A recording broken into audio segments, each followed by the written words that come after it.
waktu dulu itu tanaman di sini subur, bagus, dan hutan juga terbentang luas, sangat indah. Ketika mungkin waktu dulu itu banyaknya hewan yang sering kami temui juga kan, jadi keindahan alam itu juga sangat begitu menakjubkan, juga bumi juga bagus, terus hewan yang di atas juga seperti nyamang dan sebagainya itu dulu sebagai penghibur kami. Jadi setiap pagi atau sore itu kayak indah banget loh, tapi kalau di zaman sekarang nggak ada lagi.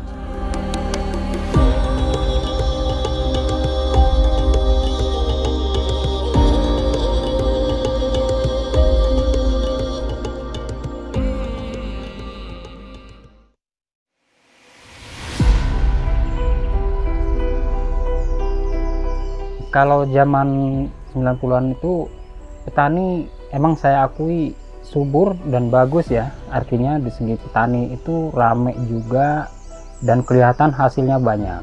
Kenapa? Karena mungkin tanah masih bagus ya waktu dulu.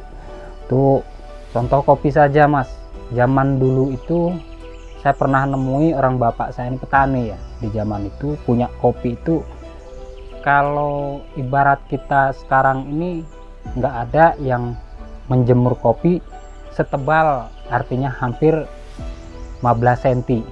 Kalau dulu kebanyakan ketebalan jemuran itu ada yang sampai 15 cm bahkan lebih, karena saking suburnya atau saking banyaknya. Itu intinya di tahun itu. Terus juga petani waktu itu saya lihat seneng semua gitu, artinya ekonomi pada waktu itu terpenuhi.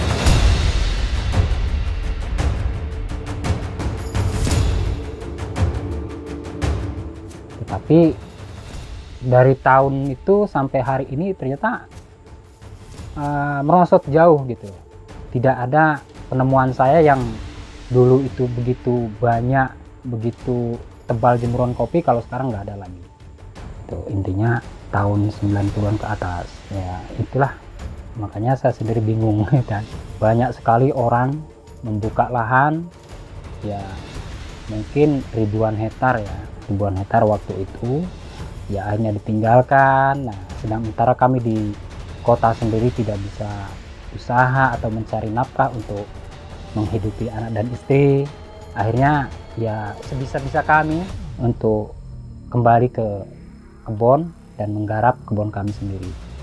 Nah, makanya untuk lahan yang sekarang ini sangat sulit sekali untuk kita kendalikan kesuburannya gitu loh. Makanya saya ingin mencari hal untuk memulihkan tanah ataupun kesuburan hutan yang ada di sini dengan pola-pola. Alhamdulillah kita cari terus seperti apa untuk sistemnya gitu.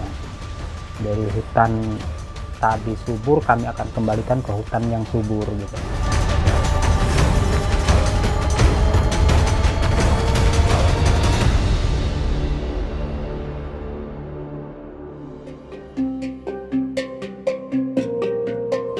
IR Indonesia Foundation was legally registered in 2008.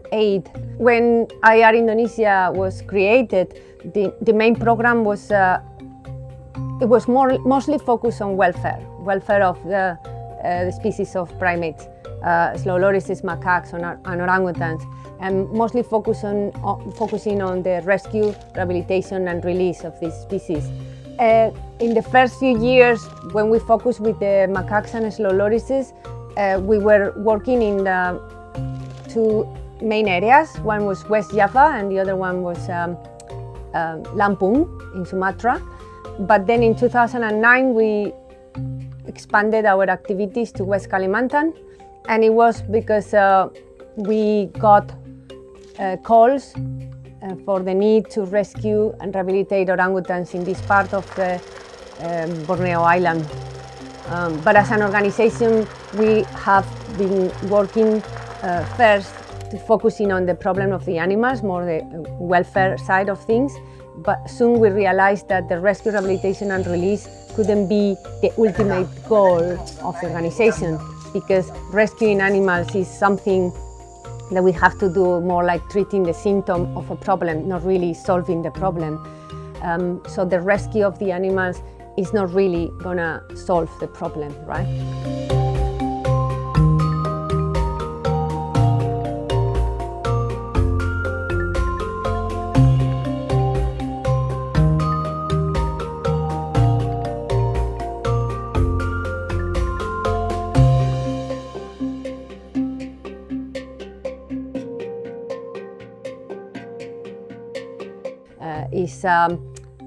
The animals that have to be rescued, they are very often already they have already been victims of the problems like illegal wildlife trade or deforestation. So if we wanted to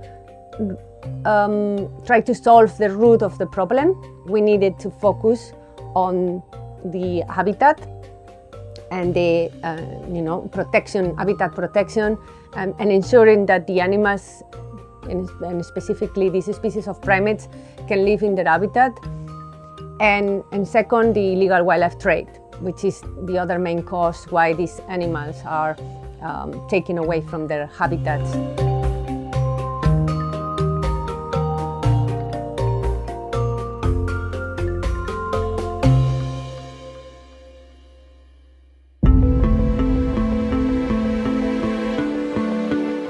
Sekitar tahun 2006, kami dari IARI melakukan survei untuk lokasi pelepasliaran satwa, khususnya kukang Sumatera, kemudian satwa-satwa lain yang berasal dari Sumatera.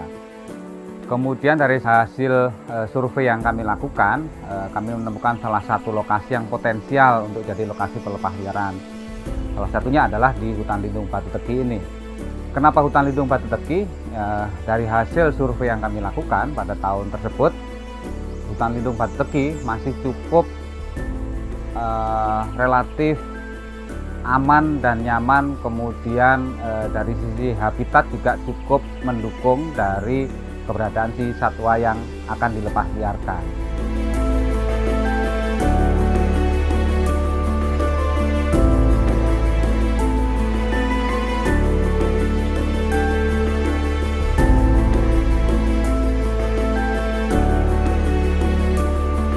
Dari sisi pakan, kemudian dari sisi kondisi habitat secara keseluruhan atau secara umum itu juga cukup mendukung keberadaan satwa yang akan kami lepasliarkan tersebut. Beberapa jenis satwa yang akan kami lepasliarkan adalah kukang, kemudian beruk karena asalnya dari Sumatera, dan juga beberapa satwa yang lainnya. Ya, kalau di hutan lindung Batu Tegi sebenarnya kawasannya cukup luas ya, ada 58.000 sekian hektar lah. Tetapi sebagian besar sudah terokupansi oleh manusia. Jadi tinggal sekitar 10.000 hektar yang masih alami atau masih utuh, dan itu ditetapkan oleh KPH Batu Tegi sebagai blok inti dari kawasan hutan lindung Batu Tegi. Sementara sebagian besar yang lainnya itu sudah digarap oleh masyarakat, atau tadi saya bilang sudah terokupansi oleh aktivitas manusia, dan di situ juga ditetapkan sebagai blok pemanfaatan. Artinya memang boleh dimanfaatkan oleh masyarakat melalui skema perhutanan sosial. Makanya ada banyak aktivitas yang kami jalankan. Kami juga melakukan kegiatan sosialisasi terkait dengan keberadaan blok inti, manfaat fungsinya, kemudian juga terkait keberadaan biodiversity atau keanekaragaman hayati yang ada di dalam blok inti, itu juga kami sosialisasikan. Kemudian kami juga melakukan kegiatan edukasi juga terhadap masyarakat sekitar, khususnya desa-desa penyangga ya, bukan hanya masyarakat yang menggarap di dalam kawasan blok atau hutan lindung Batu Tegi, tapi juga desa-desa penyangga sekitar hutan lindung Batu Tegi.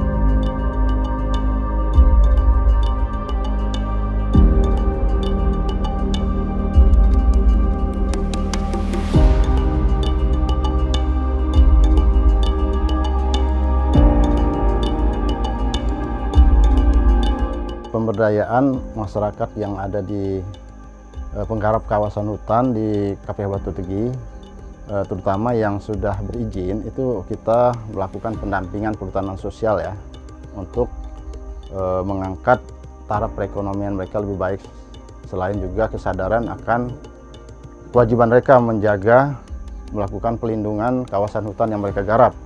Kemudian juga kita yang di sekitar Blok Inti yang sudah berjalan selama ini dengan YARI, pemberdayaan ekonominya. Jadi kita harapkan mereka juga tidak hanya bergantung dengan tanaman semusim, ya, mereka juga bisa menanam hasil hutan bukan kayu yang bisa menghasilkan tidak hanya kopi, mereka juga bisa menanam kemiri, karet, dan buah-buahan dan biji-biji yang bisa menghasilkan menjadi tambahan penghasilan mereka. Jadi kita harapkan mereka bisa panen bukan hanya tahunan, tapi bisa panen bulanan dan mingguan. Selain juga pengembangan silvopastura, ternak kambing. Hal ini akan membantu taraf perekonomian masyarakat, dan diharapkan dengan ekonomi yang meningkat ini mereka juga tidak akan semakin naik ke atas ya, dan turut membantu kita menjaga pelindungan kawasan hutan yang di atasnya di Blok Inti.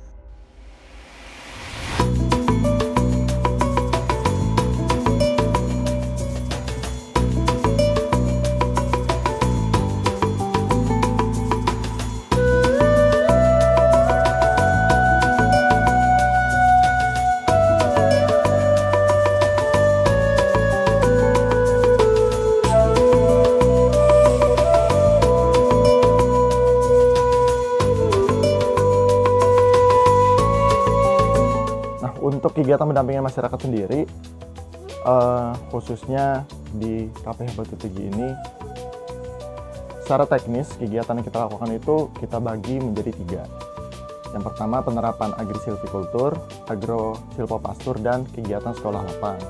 Nah, tujuan utama dalam pendampingan masyarakat yang kita lakukan adalah bagaimana terciptanya kegiatan pendampingan yang berdampak secara positif untuk ekologi, ekonomi, dan sosial. Gitu. Yang kita lihat di sini, petani berkebun sudah lama sekian tahun, tapi ya ternyata secara penerapan itu belum tepat juga. Gitu. Apalagi kalau kita lihat secara aturan dan status fungsi kawasan harus menerapkan agroforestry ya. Nah itu masih jauh sebetulnya, apalagi dengan penerapan agroforestry yang tepat. Nah, di situ yang upaya kita untuk mendorong petani.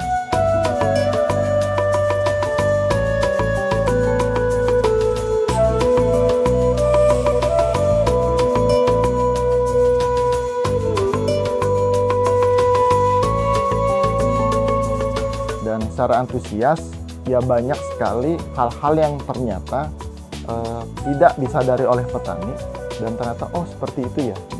Nah itu yang membuat petani juga antusias gitu, untuk bisa belajar, untuk mau untuk didampingi, dan juga semangat karena tidak hanya kita melakukan pendampingan terus melakukan penyuluhan, tapi secara material pun kita support, walaupun kita selalu mendorong agar petani itu mau untuk sharing gitu, mau berswadaya juga, karena mau bagaimanapun petani adalah aktor utama ya, sehingga komitmen yang perlu kita utamakan terlebih dahulu, karena bagaimanapun fasilitas sebesar apapun jika tanpa adanya komitmen, tanpa ada pendampingan rutin, pasti akan ya tidak ada bekas pada akhirnya gitu. Beberapa tahun ini kegiatan yang kita lakukan ya sudah bisa kita lihat bahwa adanya perkembangan. Kita masih on the track dalam mencapai tujuan untuk memperbaiki secara ekologis, ekonomi, dan sosial tadi ya. Untuk membangun agrisilvikultur, nah, salah satu upaya yang kita lakukan adalah membangun rumah persemaian dengan menciptakan bibit yang unggul. Karena banyak petani yang pengen nanam, tapi pengennya itu bibitnya yang bagus gitu. Banyak persepsi bahwasannya bibit bantuan kok nggak tumbuh-tumbuh gitu. Nah, kita ingin mendorong petani, yaudah ayo kita buat bibit yang produktif, yang unggul, sehingga petani sendiri sebagai aktor utama dan petani sendiri yang bagaimana menciptakan bibit itu supaya menjadi unggul, dan dia betul-betul yakin kan ketika dia tanam ini pasti akan tumbuh gitu. Dengan proses yang panjang, dia penyuluhan, pelatihan, peningkatan kapasitas bagaimana petani itu secara kemampuan, baik pengetahuan dan keterampilannya itu mumpuni. Terus dari sisi ternak kita memberikan fasilitas dan tentunya akan berkembang gitu. Dan kita lakukan pendampingan secara rutin. Dari segi bagaimana manajemen ternaknya, manajemen kandangnya, pemberian pakan segala macam itu kita perhatikan. Sehingga kesehatan kambing pun terjaga. Karena yang utama adalah manajemen dari ternaknya dan berkembang.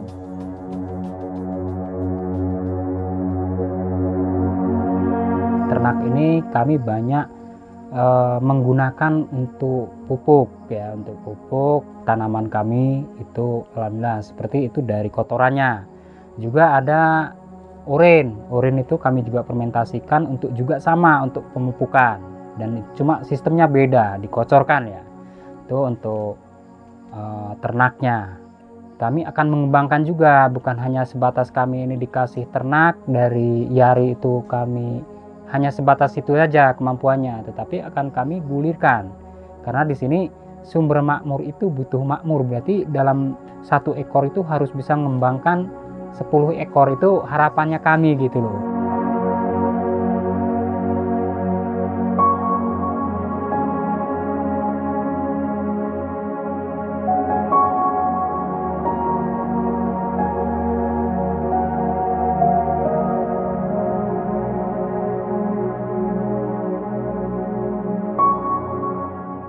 Dan dari segi kegiatan sekolah lapang kita lakukan, di sini permasalahannya adalah petani itu bergantung dengan produk-produk kimia gitu.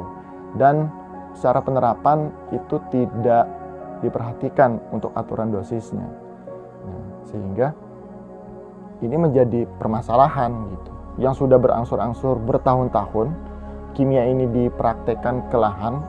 Lahan saat ini kita lihat kondisinya kritis gitu. Tanahnya kering, kita cek pH-nya asam.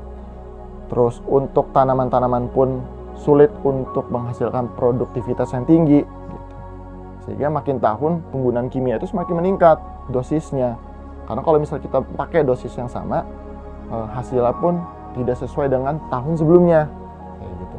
Nah, upaya yang kita lakukan adalah memperbaiki dari tanahnya, kita kembalikan mikroorganisme yang manfaatnya baik untuk tanah, untuk tanaman dengan cara organik.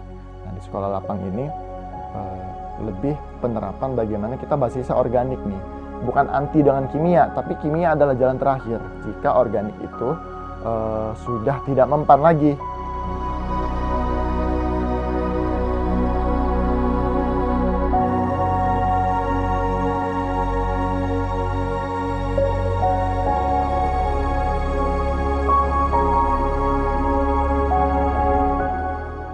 Kalau untuk Taman Baca sendiri itu adalah kita mendampinginya dari tahun 2018 atau 2019 kita mulai mendampingi Taman Baca yang ada di lingkup KPH Batu Tegi. Nah, untuk saat ini sejauh ini Taman Baca yang kita dampingin yaitu namanya Taman Baca Jalosi Sanak Negeri. Nah, di situ kegiatan yang telah kita lakukan yaitu kegiatan-kegiatan kolaborasi.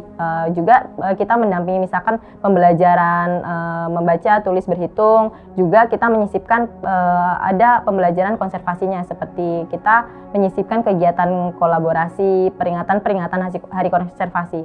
Yang gunanya itu adalah meningkatkan atau mengajak anak-anak usia dini ini untuk ikut serta dalam melindungi hutan, misalnya seperti melakukan aksi penanaman, membersihkan sampah. Juga kita mengenalkan satwa-satwa atau tumbuhan yang ada di lingkup KPH Batu Tegi ini gitu. Nah, selanjutnya yaitu adalah pramuka ya, pramuka Sakawana Bakti. Sakawana Bakti sendiri itu adalah gerakan pramuka yang mereka bergerak di bidang kehutanan, yang mana kita mendampingi mereka untuk tujuannya tetap sama dengan ini, yaitu kita melindungi hutan, mengajak mereka untuk menjaga alam seperti itu, yang memang konsennya adalah di konservasi itu sendiri. Selanjutnya yaitu ada di pemuda komunitas. Kalau pemuda komunitas itu kita mengajak mereka yang mana mereka di bidang pecinta alam atau explorer gitu. Nah, mereka ini kita ajak untuk kolaborasi mengadakan kegiatan misalkan seperti peringatan Hari Konservasi juga, yang mana kita mengajak mereka itu generasi muda untuk ikut serta juga dalam kegiatan-kegiatan aksi nyata gitu, seperti itu. Kalau untuk harapannya sih ya, apa yang sudah kita lakukan ke mereka yaitu adalah adanya dampak dari kegiatan-kegiatan yang sudah kita lakukan. Misalkan seperti apa yang sudah kita lakukan ke mereka, mereka menjadi lebih mencintai, memiliki rasa tanggung jawab terhadap lingkungan, memberikan pembentukan karakter-karakter yang mana mereka bisa menjadi suatu seorangan atau individu yang dapat lebih mencintai alam gitu.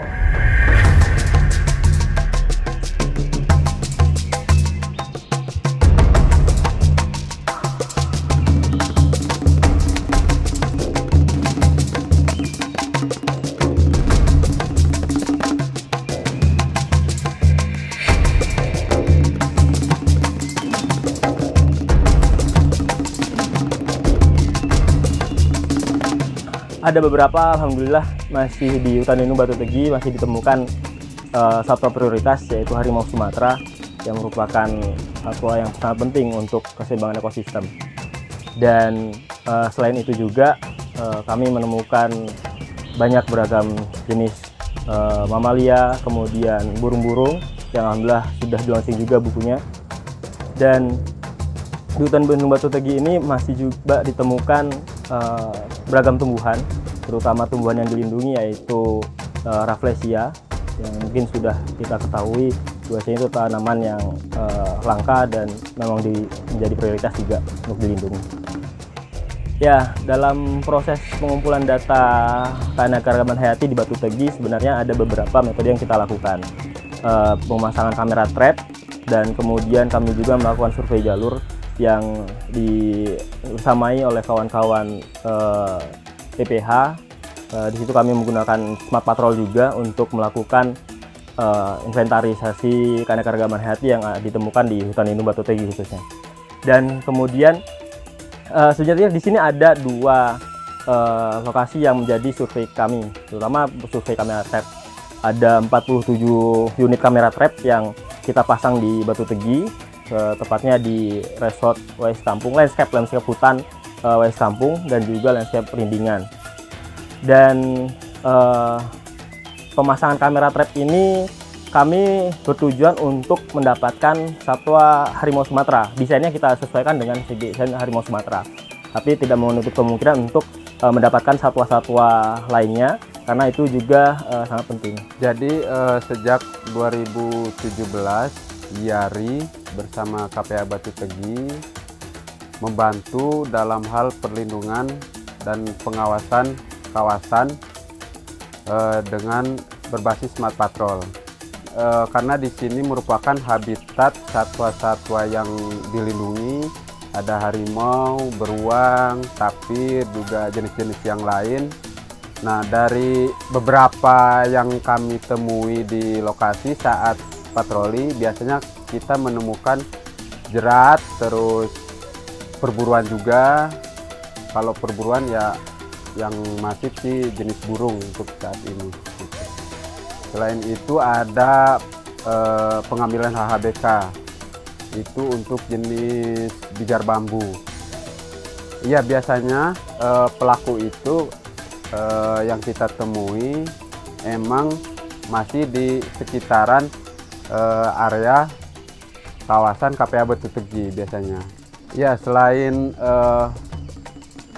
edukasi terhadap masyarakat yang melakukan aktivitas pertanian di sekitar area lokasi blok inti ya khususnya, kita juga dari hasil pendataan temuan di lapangan terkait pelaku.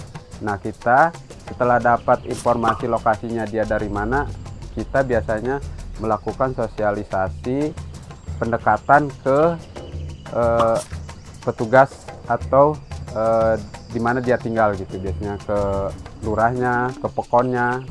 Nah, biasanya kita sosialisasi di situ juga terhadap masyarakat yang melakukan aktivitas ilegal yang ditemukan di dalam kawasan khususnya di blok inti KPH Batu Tegi.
tadinya sih saya bertani, waktu masuk ke sini sih lahan memang udah rusak, jadi kami perbaiki. Kami juga tadinya bingung harus gimana, dengan cara apa. Tadinya kami pupuk kimia, tapi malah tambah parah kan. Jadi kami bingung harus gimana cara ngatasinya. Tapi ya alhamdulillah sekarang sejak kami didampingi sama IARI, alhamdulillah sekarang udah menemukan titik terangnya. Kami bisa membuat pupuk sendiri, dan pupuk itu kami gunakan untuk mengembalikan kesuburan tanah. Dan kayak pestisida nabati itu bisa memulihkan kopi-kopi yang rusak di garapan kami, dan sekarang udah mulai pulih, kebun mudah digarap, dan juga satwa-satwa liar sering ada gitu, sering kelihatan. Waktu kami baru datang ke sini kan nggak pernah lihat gitu, alhamdulillah sekarang udah sering lihat. Dan mungkin untuk kedepannya yang diharapkan hasil panen melimpah.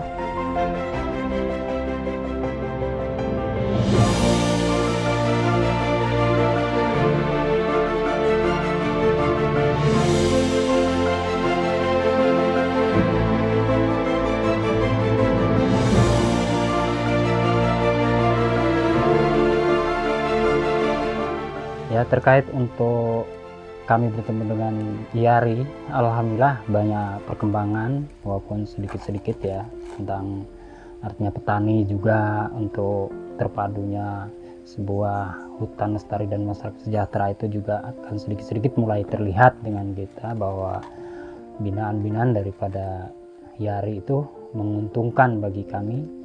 Karena awal kami tidak tahu harus seperti apa, cara tahunya kami ini petani cuma menanam bibit pun kami tidak tahu yang seperti apa. Ya alhamdulillah untuk saat ini saya merasakan, dan juga petani banyak yang merasakan adanya IARI itu membantu kami, terutama dari donor bibit, juga hewan artinya ternak ya, terus juga untuk ilmunya dari IARI itu kami rasakan betul-betul banyak manfaatnya.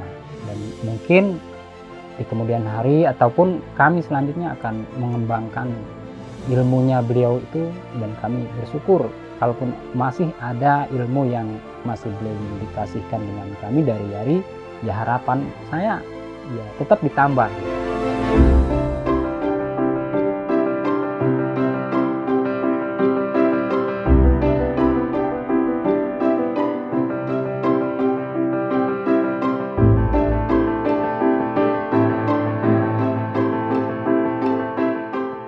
Ya, kami berharap program yang kami jalankan ini tetap berjalan dengan baik. Kemudian kegiatan-kegiatan yang lain, misalkan di pendampingan masyarakat, kalau kemarin kita bilang integrated forest farming, itu juga sudah dijalankan di hutan lindung Batu Tegi. Harapannya masyarakat juga punya peningkatan ekonomi selain dari sisi ekologisnya. Harapannya ini bisa direplikasi juga ke tempat lain ya, ke tempat lain yang hampir sama dengan di Batu Tegi ini. Misalkan di kawasan hutan lindung masih tetap di bawah Dinas Kehutanan Provinsi Lampung. Harapan ke depan sih masyarakat kita yang sekitar kawasan hutan ini tingkat kesadarannya terhadap konservasi dan pelindungan ini akan semakin meningkat ya. Kebutuhan mereka akan hutan untuk kehidupan bukan hanya saat ini, tapi anak cucu kita itu mereka semakin paham, dan bersama-sama kita sadar dan punya keinginan untuk membantu kita untuk mencegah adanya penambahan pembukaan lahan baru, kemudian puluhan liar. Bersama-sama kita menjaga kawasan ini dari kerusakan.